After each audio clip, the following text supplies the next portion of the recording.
96.7 The Beat is the voice of DJ Scream and Hoodrich Radio. Moran is here, of course. We got a special guest up in the building. Family's in the building. DopeboyRa. Welcome back to Hoodrich Radio. What's up, my boy? What's up? What's up, my brother? How you been? Man, working. Working? Working, man. Working. Yeah, give us a little more detail than that. You got working, fans, man. all right? Yeah, man. They have been waiting on you to put out new material and such, so let's get a little more detail. Yeah, man. Just working still. Same thing with me, just, constantly building my brand, bro. You know what I'm saying? Like, I got fans every day. They trying to figure out whether I'm going to be a producer or a rapper.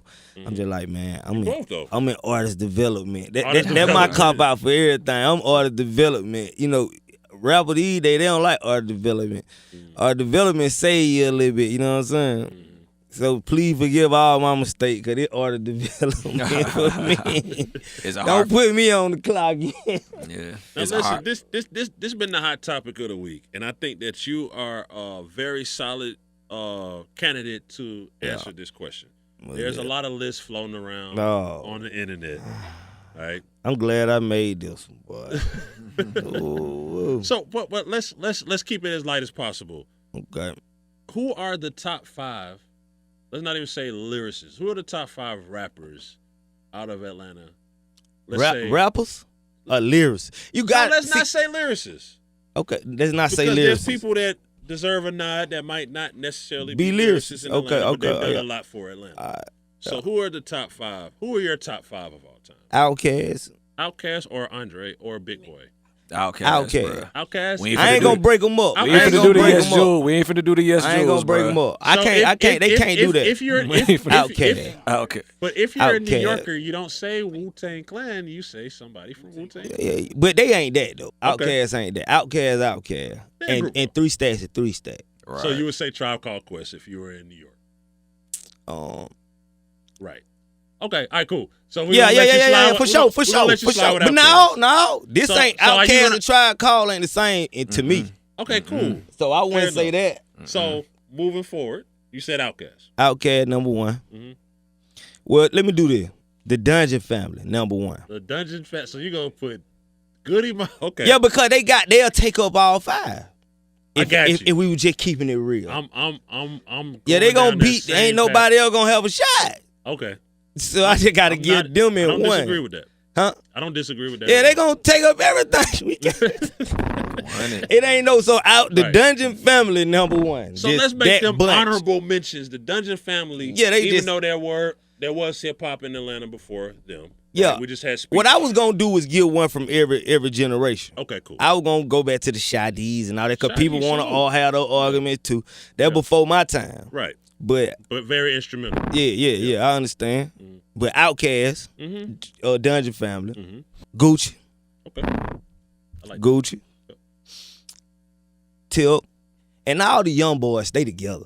You know what I'm saying? they like together. All the young boys like really together, because it's a big switch. Well, this is the thing. Everything, and they rules apply a little different. I feel like the young boys still having their career. Not that anybody's career is over, but they still. Because I ain't gonna lie, it's hard for me, because I say, like, man, I like Thug. I like Uzi. I like these boys. These boys going crazy now. I think they going crazy like no other. Pastor Troy stood up against Master P when Master P was at his Pastor top. Troy is top 10 for sure. We actually talked about this last week, me and him in person. He stood up against the biggest rapper in the world. Yeah, Troy put on. Georgia on his back. Troy put on. Lil Jon is one of our greatest producers. I can't say. Troy was Crunk, and Troy was like a T.I. and Crunk mix. And he came at that time. Then they were like, but Tip was coming in. We first hearing that for the first time. Troy was at his prime then. I remember hearing Tip on one of Pastor Troy remixes. Serious. Yeah. Like Troy was the boy. Yeah. It wasn't no joke when Troy come on. Troy was the boy. You got to get at the Troy. But Troy was like a balance of the crunk music and the like where the game was going with Tip. I think. You know what I'm saying? All right, so back to DopeboyRa. Let's focus on DopeboyRa. We're going to do like a whole show on that. For sure. All right, so what's your new situation? What's going on with you? And tell us, just update us so everybody can know what's going on. Man, right now I'm just currently in the street, man, just, working these projects. Last year I dropped mixtape series like Dope Sell Itself. Started moving around. It went good for me, man. Still out here working it up, cleaning it up. You know what I mean?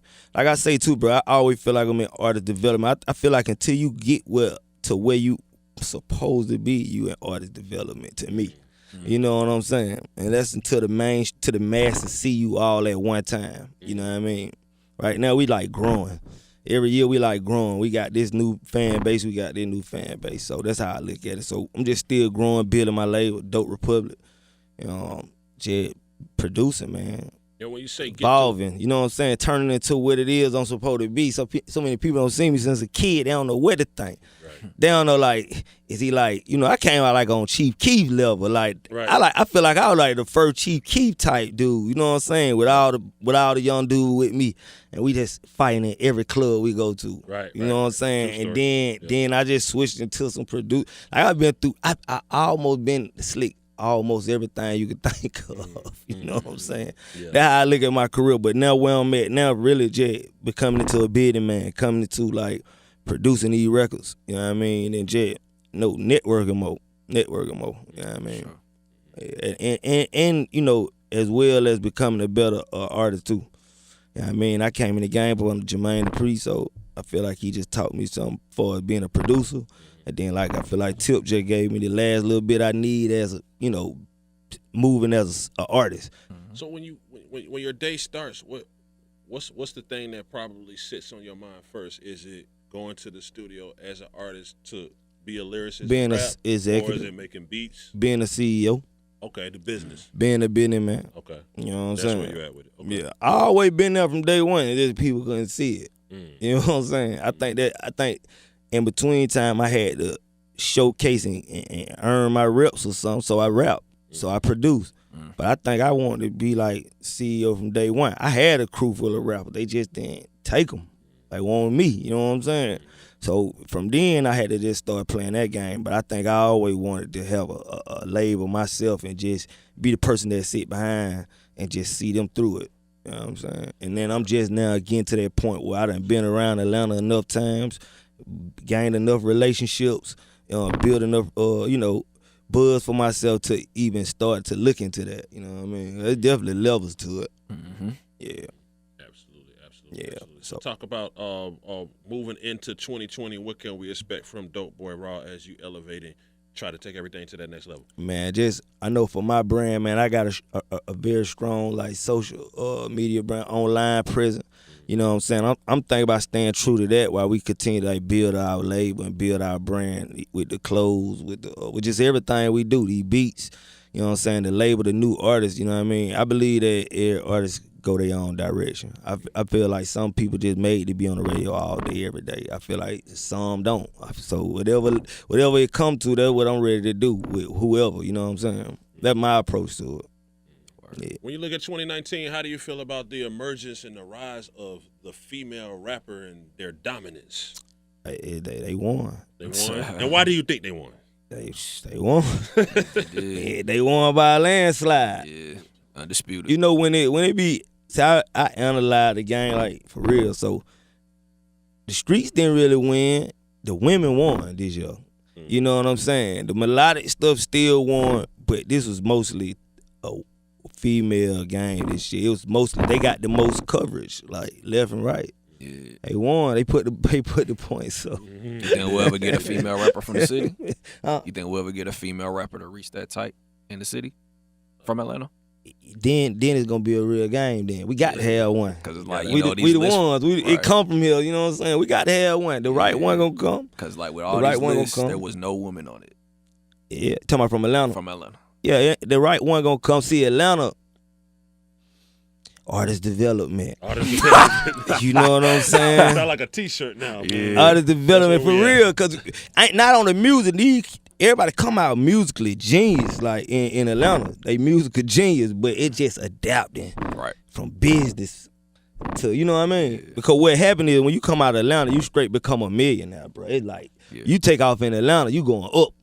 So the people that come out of Atlanta, only thing that I see is like people don't be ready for the big league for the interviews and stuff like that. They got the music, they got the look and everything. I just think like artist development, even for me, from my understanding, that's why I keep screaming that so much. My misunderstanding come from artist development. That come from people who looked at me and said, he a star. heard me say, he'll start, put them on the radio, and me saying, I ain't ready for the radio, but they like, go to the radio. So you get to see my bumps and bruises along the way. I believe in flawless.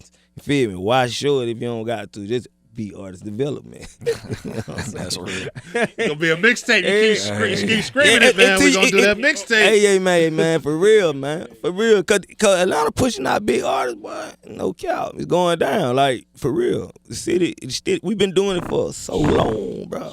It's a way of life. Running on 2 decades of running the charts. Man, well, I remember when Lil Jon and Yin Yang were going off. People thought that was it. Like, we was at the top of the top then. I'm like, brother, been so long out there. They ain't gonna stop. And these boys too hard these days. They too soft up. What you think it is in the water in Atlanta that creates because Atlanta, you got to be hood. You got to be hood. We know each other. Everybody know each other. You come out of port, your whole family coming with you. Everybody got a buzz. Off the rip. You came out of the hood, you got a buzz. Now, straight up. Zone 6 gonna rep for Zone 6. West Side gonna rep for West Side. It don't matter. Whoever put out a song, guarantee you he got 50 people who ready to go to the club and say, it's up. Yeah. He the one. I'm gonna flip it a little bit. What's in our water that we keep having such poor luck with sports as the Braves get blown It ain't out time yet. It ain't time yet.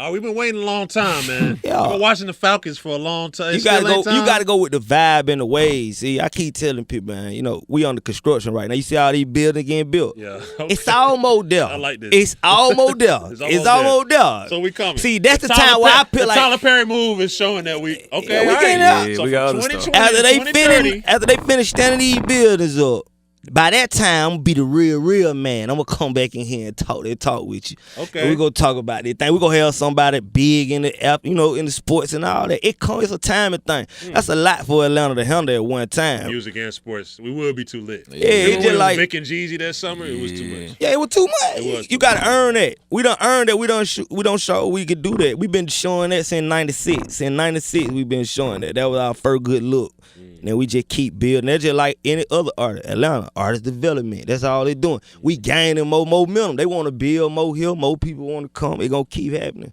It gonna keep happening. And then when they feel like it's a real major, like New York, LA, then they gonna go out. We gonna get some of them, you know what I'm saying? Some of them high paid players come out here and they go ball. It's a lot for Atlanta, the hoop in Atlanta, bro. Yeah. Or ball in Atlanta. You could be with the rappers every day. It's a hard thing. Magic City. Yeah, it's a hard thing. I mean, it's true. It's a hard thing, bro. But it's coming, though. I see all these buildings getting built, bro. That's all I look at. How you feel about the Tyler Perry situation? Tyler Perry know what's going on. Yeah. It's all taking a turn. It's all taking a turn. That's how I look at it. So when that time comes, you know what I'm saying? Like, that's when it all gonna emerge. I think like they just building. Bro. I think they always looked at Atlanta like that since, like I say, '96. And stuff just keep constantly building and building and building. Man, we done about proved it now. Yeah. Before we get into some music, man, on your page, man, you got these dope, classic, old school cars, man. Oh, yeah. You're bringing them back, man. Tell us a few of your favorite vehicles and how the process that you make them yours and customize them and everything.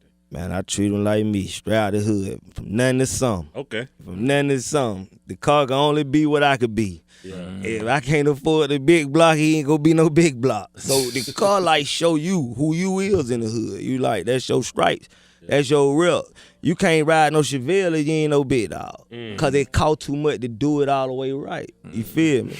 It's a real representation of who you is. What type of money you getting. Everything like that is real breakdown, you know what I'm saying? Cause if you ain't having it like that, you ain't just finna ride no Chevelle, big block. That's a certain class. That show your status, a status symbol for sure. And all mine, I done had a Chevelle before. I done had a couple of them before. I still ain't got to do it all the way like I think it's supposed to be done, but I done went through a few of them. I just love the car, bro. I'm trying to bring back the real, the real Southfield, you know what I'm saying, to like branding with the Southfield. Cause when they think of like LA, they think of like stuff like that. You think about palm trees, you think about, then you 6'4", you think about New York, you think how you think, but they really still ain't defined. The strip club ain't the only thing that really define us, you know what I'm saying? That's just the first thing to grab on to, I think. It's so much more stuff that we do in Atlanta, You know what I mean? I'm just trying to, project that when the world looking at my page and stuff like that, man. But I love them cars, bro. I love them cars for sure. Sure. And gentrification. I want to talk to you about that. The gentrification that's going on around the city, outside of the city. I mean, I'm not going to say how do you feel about that, because obviously it's a positive thing to an extent, but what's your thoughts on the whole situation? I know my boy going back to your hood and seeing that, Oh, yeah, my grandma neighborhood changing. It tripped me out. I don't know. I don't like it. You don't like it? Okay. I'm gonna tell you. Most people from here don't. I don't like it. I don't like it. I'm just keep it real. I don't like it. I don't like it, man. But it's an inevitable part of life. Because we said it's life. It's life. Yeah. It's life. I don't like it because that means things changing. You know what I'm saying? Like, again, change. We on the change. That's just what's going on. But see, when I look at my granny neighborhood, bro, when I look at everything, like, I remember kids, how we grew up, all of us outside. Like, I go back, that ain't going on no more. It's really, I think we done ran our run. My grandma 94 years old. I keep asking myself, what do I want out of her? What she have served. She done her thing. You know what I'm saying? All the kids that grew up, it's like, maybe it's time for a change. You know what I mean? We've been riding on stuff for so long, so I ain't opposed to it. It is what it is. It just adjusting to the new, like where we going with life now. You know what I mean? You agree with the Killer Mike philosophy of buy it up before they do? Yeah, I believe in that about everything. Okay. I'm the person who make his own beats, who make his own right. clothes. I've been with the ownership thing. Like, it don't make sense. Or not even necessarily just wearing my own. If he got a clothing line, I'm going to wear his. I just feel like, man, we got to support each other. You know what I'm saying? We ain't big enough to not support each other yet. Right. We can compete. I feel like everybody got it born competitive, and we got to compete at the end of the day. But we got to get there first. True. You know what I mean? We got to make pay-per-view first. You know what I'm saying? Right. Like, let's tag team first, get it up to pay-per-view numbers, then we get do that. You know what I'm saying? We got to stick together more. Then we can say if me and his is better. It ain't even a big enough genre yet. Right. You know what I mean? That's what I was telling people on my page earlier, like from like the street music and just the hustler music. Like, it ain't enough of us. We ain't winning. We can't be going against each other yet. It ain't time for that. It's time for more people to come in. You gotta let as many more like you come in as possible. And then when it get to that point, then you can probably think about it like that. DopeboyRa, appreciate you pulling up the Hoodrich Radio, man. Give everybody that social media, your website, all that. Introduce your new single for us, too. Yeah, man, it's your boy DopeboyRa. Y'all already know. Follow me on Instagram, Twitter, man. DopeboyRa, DopeboyRa. This Bless the Trap. You know it. Slong. All right, Hoodrich Radio 96.7 to be DopeboyRa. Salute.